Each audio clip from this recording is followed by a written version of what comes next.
Good evening and welcome to Doctors on Call. I'm Dr. Ray Christensen, faculty member from the Department of Family Medicine and Biobehavioral Health at the University of Minnesota Medical School, Duluth campus, and I'm a family doc from Moose Lake Gateway Family Health Clinic. I'm your host for our program tonight on heart problems and high blood pressure. Remember, the success of this program is very dependent on you, the viewer, so please call in your questions tonight or send them ahead to our email address, ask@pbsnorth.org. Telephone numbers can be found at the bottom of your screen.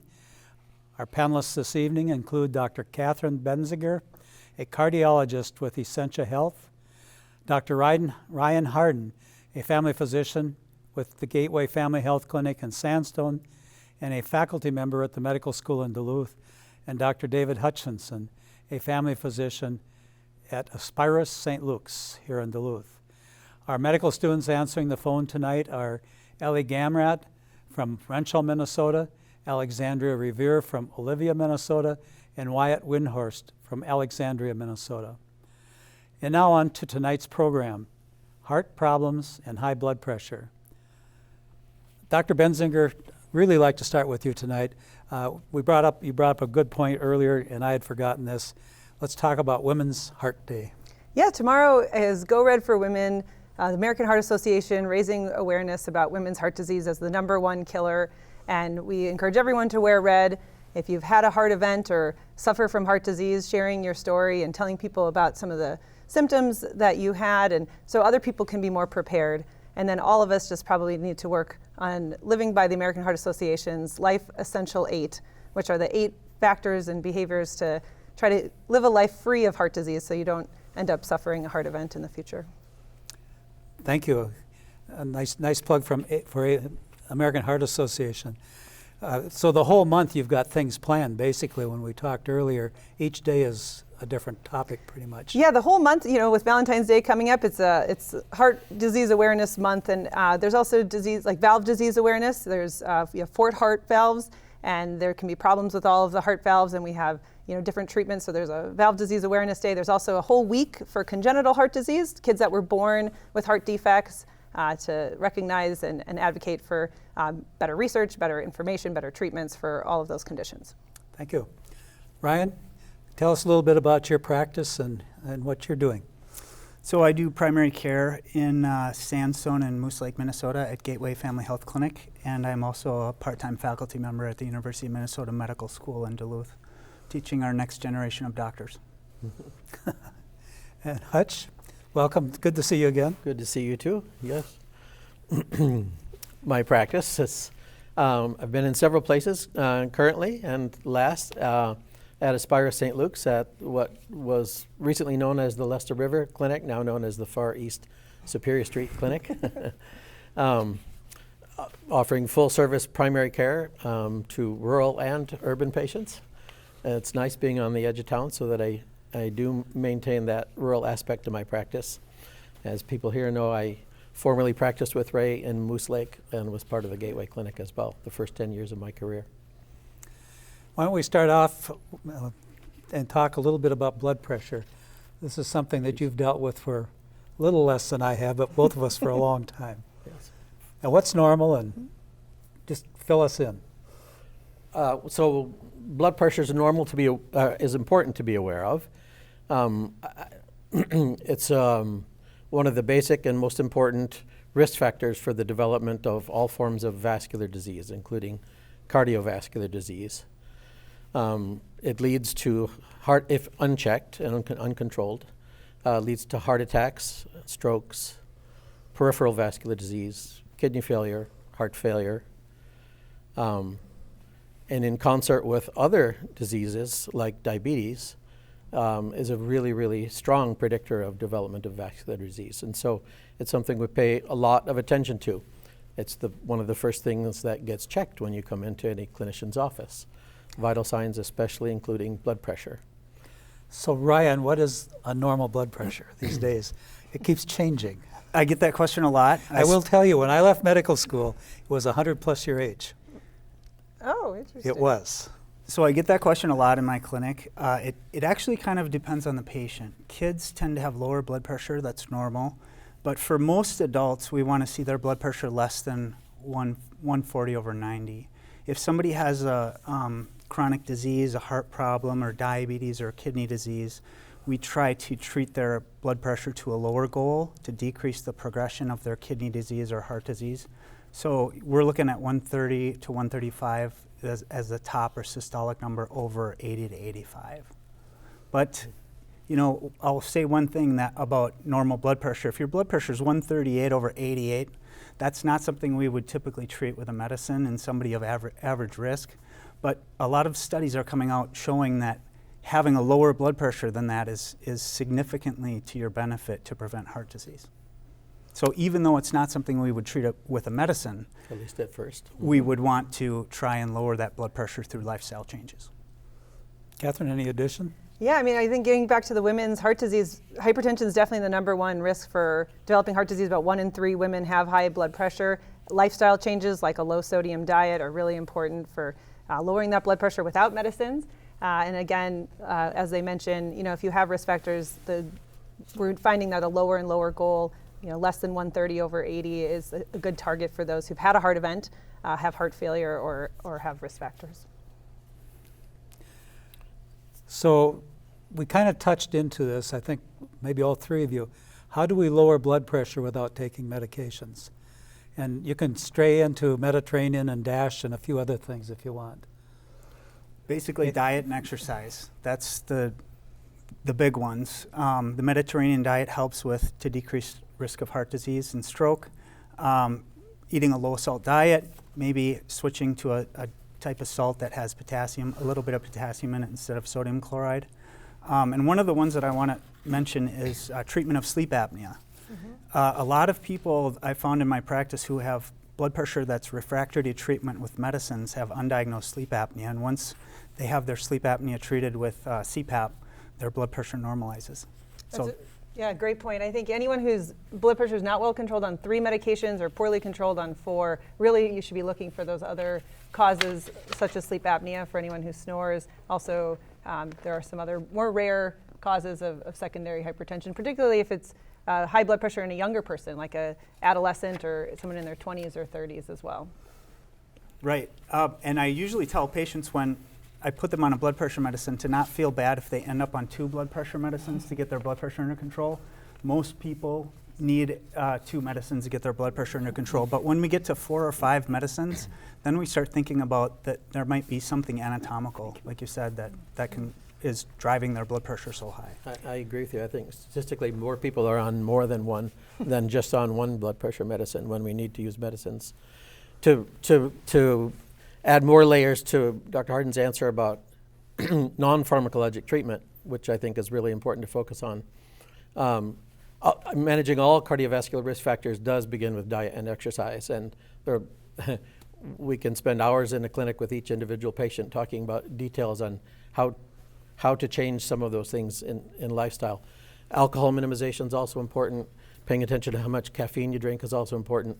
And I do want to emphasize that separate from exercise, weight loss really works toward lowering blood pressure. Even just 10 pounds weight loss can significantly begin to lower blood pressure into normal ranges where maybe we can avoid initiating medication. Of course, exercise helps you lose weight, and they do go hand in hand, but they work as separate control mechanisms. You touched on alcohol. Maybe Dr. Benziger might want to go on this one too. But more and more what I'm seeing is that alcohol has really no value for the heart, really has no value in my mind except for surface sterilization or something like that. And apparently it causes a lot of difficulty with heart, atrial fib, and some other things.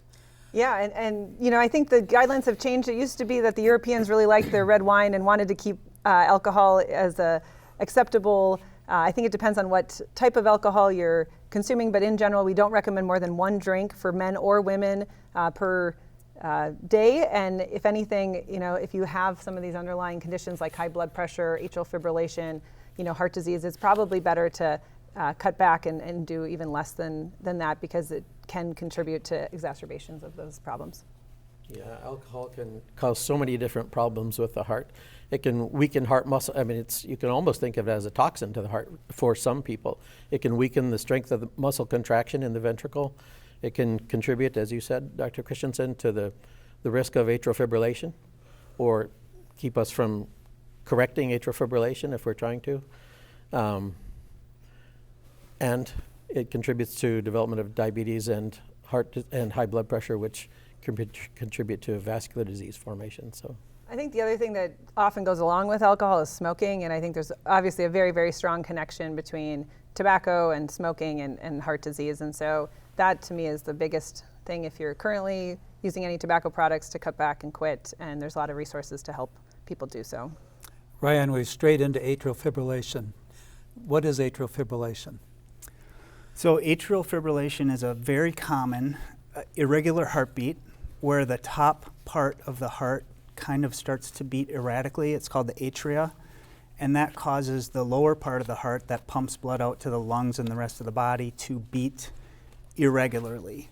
Your heart should typically beat like a metronome with a regular rhythm, and if somebody has atrial fibrillation, one of the first things that they might notice, it can be asymptomatic, and a lot of patients are diagnosed, they didn't know they had atrial fibrillation, and they have a heart study and say they're in atrial fibrillation. But sometimes people with atrial fibrillation will notice that their heart beats irregular, and that prompts a visit to the clinic.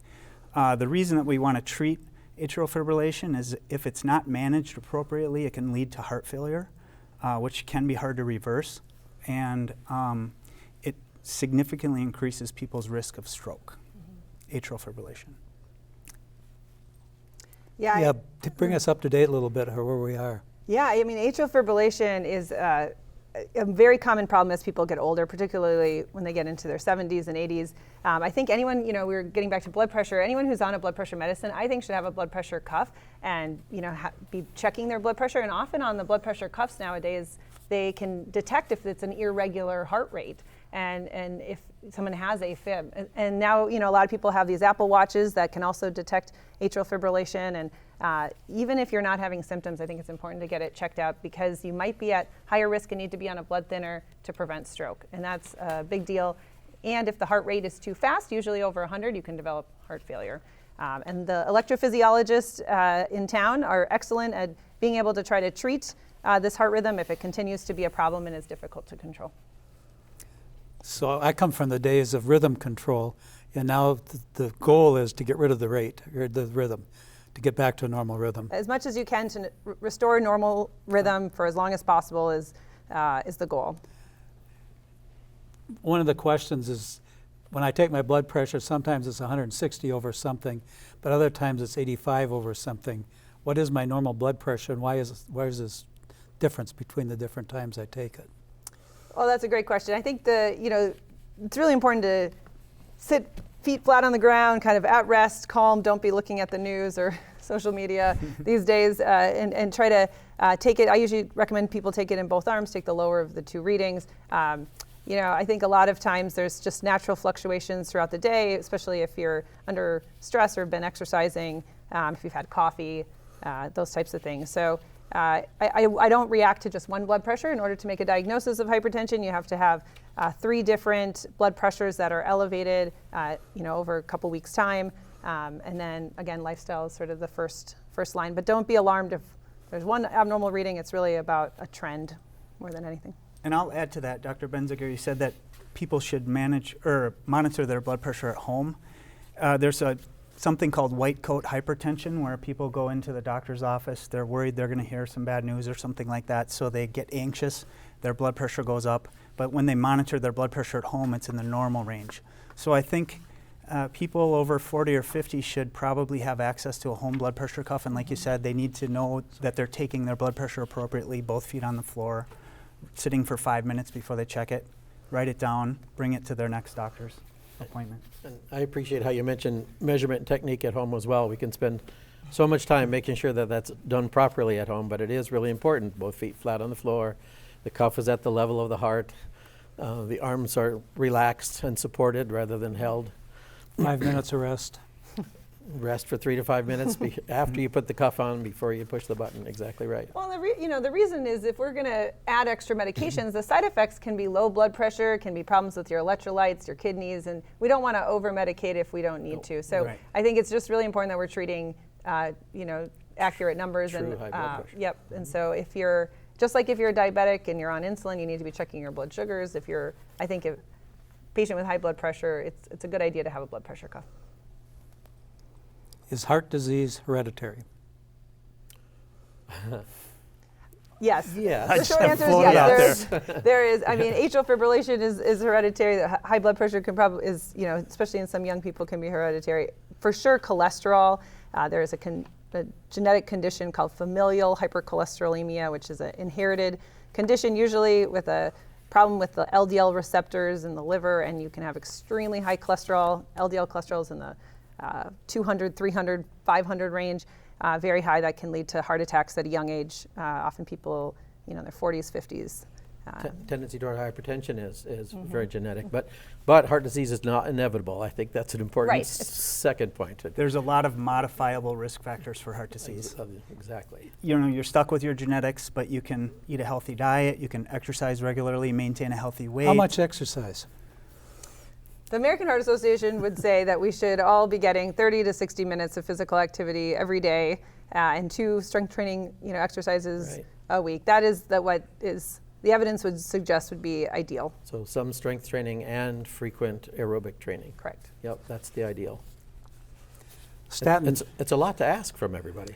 I think if you incorporate it into your daily routine, it's a lot easier. I was talking to some of my colleagues. A lot of us, work from home a couple days a week, and when I work from home, I maybe only get about 1,000, 1,500 steps. It's not very far from your kitchen to the office and the bathroom, and so you're not incorporating steps into your daily routine. It's really, really hard. We generally say in order to get that half hour, 8,000, 10,000 steps is where sort of the sweet spot is, and for most people, it's just walking. But if you're not leaving your house in a day, it's hard. You'd have to walk back and forth a lot of times to get to 8,000 steps. And I'll add one thing about exercise. I think people need to find a type of exercise that they like to do. If you like to do it and you look forward to it and you make time in your day for it, it'll happen. If you're doing a type of exercise that you don't enjoy, it's easy to not fit it into your day. And the older we get, finding more than one thing that you like to do becomes important. Cross-training saves joints. So, yes, definitely. I would say just try to incorporate it. Park farther away from wherever you're going. Try to always take the stairs. That's the easy way to get extra steps in. And just trying to go to the bathroom that's a little farther away. Just ways to incorporate more activity into your daily routine. Perfect. What are causes of and what is too low of blood pressure? That depends. In people who have heart failure, we routinely are using multiple blood pressure medicines to lower their blood pressure, sometimes even into the top number in the 80s. And as long as they're not lightheaded or dizzy, we'll continue their heart failure medications because when the heart is very weak, it's better for it to be pumping against a lower pressure. But some people get lightheaded and dizzy if the top numbers in the 90s or low 100s. It really just depends on the person. Especially in older people, probably the most common cause of low blood pressure is medications. And that's why periodic monitoring is important. That's why taking blood pressure standing up is important sometimes too. Yeah. Yes. Especially on us old people. Yeah. Yeah. When does bradycardia become a concern? And what is it? Bradycardia is when the heart rate is very slow, usually below 60, but we usually get concerned when it's in the 30s and 40s. Sometimes it can be due to a problem with the communication from the top to the bottom of the heart, something called heart block, and would be fixed with something called a pacemaker. But usually if you're feeling fatigued, tired, obviously if you're having symptoms of dizziness, passing out, those are really concerning findings in someone whose heart rate's slow. Sometimes it's due to medications for atrial fibrillation or blood pressure, and so it's reversible, and we can stop those medicines, and it'll come back up. But if it doesn't come back up, often people need a pacemaker.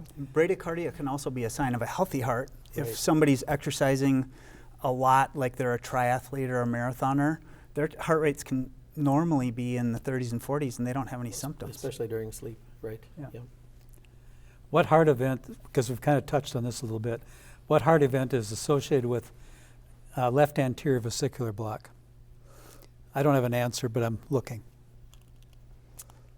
I would say a small heart attack could cause that, but that's not You know, I think we do a lot of screening EKGs for pre-op evaluations in primary care, and there's a lot of times the computer 12-lead electrocardiogram can read that someone's having a heart attack, and we often have to overread those EKGs and correct some of these findings that the computer thinks are abnormalities. Sometimes it has to do with lead placement, but I would say if the computer is reading left anterior fascicular block, you know, I would get it repeated and potentially get an echocardiogram to see if there's been any small heart attack or other conduction issues.